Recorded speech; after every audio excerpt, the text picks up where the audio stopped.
Hello, class. I just wanted to share my thoughts on what I learned during Module 8 and kind of the legal aspects of teacher evaluation. So just starting out with an overview of evaluations. I learned that in the 1990s and in the 2000s, there were some studies done about effective teaching. And what it found is that effective teachers were able to help students grow by more than one grade level during a school year. And ineffective teachers, their students grew by less than half a grade level during the same school year. And so naturally, teachers wanted to have as many effective teachers on their staff as possible and the least amount of ineffective teachers. And so that started the conversation of, well, what is an effective teacher? How do we measure effective teaching? And the birth of these evaluation tools. And so during the No Child Left Behind era, those evaluations were tied really closely to test scores. But since then, teacher evaluations have become a lot more complex and based on observation, and those observations are based on teaching standards. So some evaluations are really complex, like the value-added model, where you look at, using statistical analysis, you look at from past data where a student is predicted to score on an assessment, and then you look at that teacher's impact. So did the student score better than their predicted score, or did they score worse than their predicted score? And so you can start to measure a teacher's impact on that student's growth. And so that's some really fun statistical math that you can get into, but it just shows kind of the complexity of teacher evaluation systems now. It's interesting to also look at teacher unions. And I'm generalizing here, but teacher unions are in favor of evaluation tools if they're used to provide teacher feedback and helps teachers grow. But they are not typically in favor of evaluation tools if they're used to base merit pay or to give tenure to teachers. Then teacher unions are not really in favor of evaluation tools for those purposes. Are these evaluation tools helping? That we're still kind of out in the air on that. There is some preliminary evidence to show that these evaluation tools are having a positive effect on student growth. But I also read just recently about the Bill and Melinda Gates Foundation and how they poured a lot of money into evaluation as a way to improve student growth.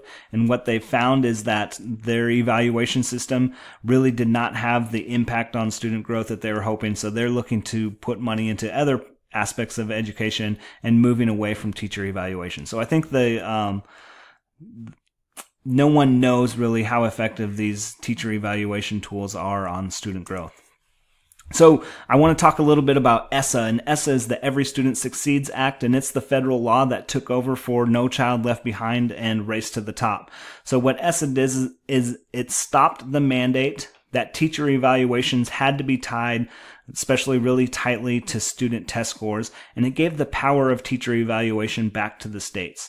The law prohibits the U.S. Department of Education from defining teacher effectiveness. And I think that's really important because when you look at what is an effective teacher, who's an effective teacher, what do they sound like, what do they look like, that is not to be decided by the federal government. That is to be decided by states. So that's an important part of ESSA.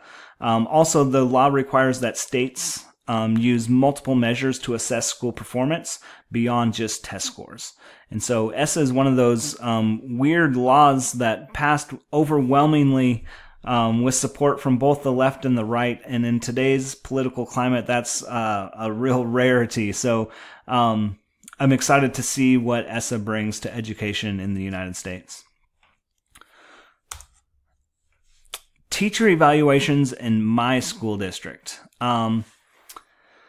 So in my school district, or my former school district, really, teachers are formally evaluated once every 3 years. And when it's your year to be evaluated, you have two observations. One of them is a scheduled observation that you schedule with administration. And then the other one is kind of a surprise or unannounced evaluation. Our administration uses the E4E evaluation tool to do their observations. And every observation is followed by a post-observation conference where you sit down with the administrator and talk about the lesson and what happened during the observation. The scheduled observation also has a pre-conference where the teacher fills out kind of a questionnaire about what the administrator can expect from the lesson, and what the administrator can look for, things that you want the administrator to look for. And so that is completed for the scheduled observation. The teacher must also bring assessment data to the evaluation. And so there's two pieces of data that they bring. One is state assessment scores, and that's kind of controversial, and we can talk more about that in a little while. And then the other piece of data that they bring is data from their classroom of their choice. So in my school district, we have common assessments. And so you can choose one of those common assessments that you think shows student growth the most. And that's part of your evaluation also. So two pieces of data, and then the observation, or really the two observations, all kind of go together to the teacher evaluation. I also wanted to talk about teacher recourse in my district. So if there's some sort of dispute or something that you disagree with in the evaluation, here's the things that you can do in my school district. First of all, that post-conference is a great time to talk with the administrator about the disagreement or the dispute. But I do realize that sometimes it takes 3 or 4 days. You have an evaluation and your administrator says something, and it takes you a little while, it takes 3 or 4 days to say, you know what, I actually don't agree with that. I want to say something about that. So sometimes those things don't get caught in the in the post-conference. So another thing that you can do is go to our assistant superintendent. And so we have two of those, one for secondary and one for elementary.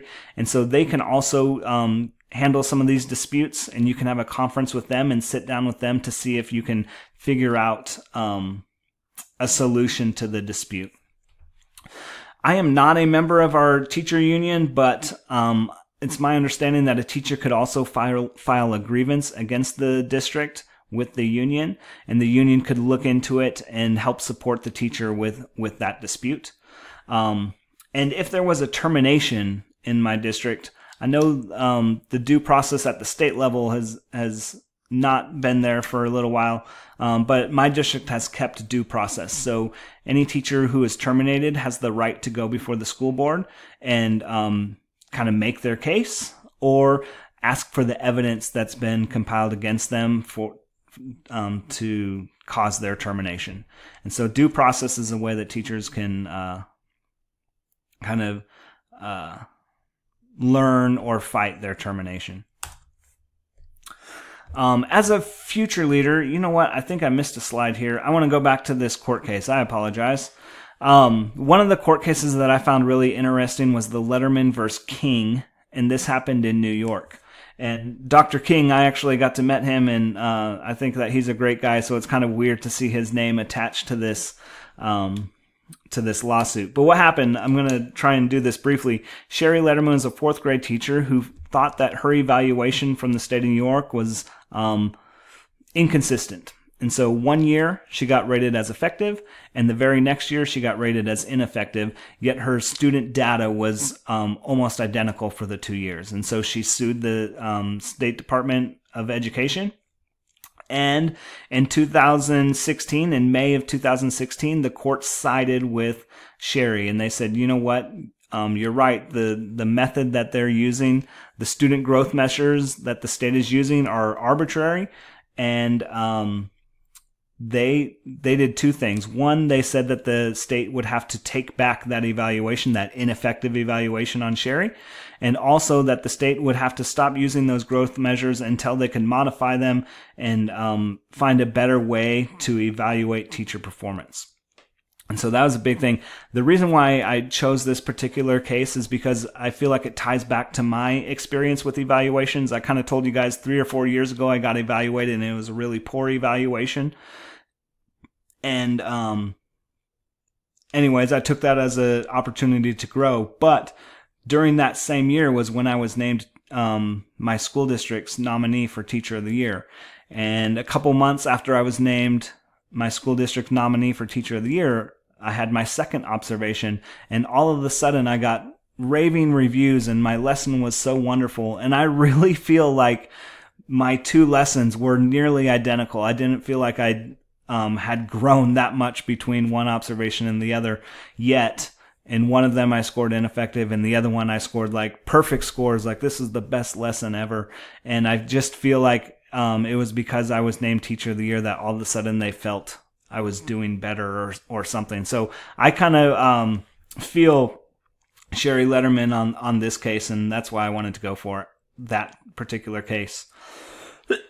When I think about myself as a future leader and evaluator, this module really, to be honest, has me a little bit scared.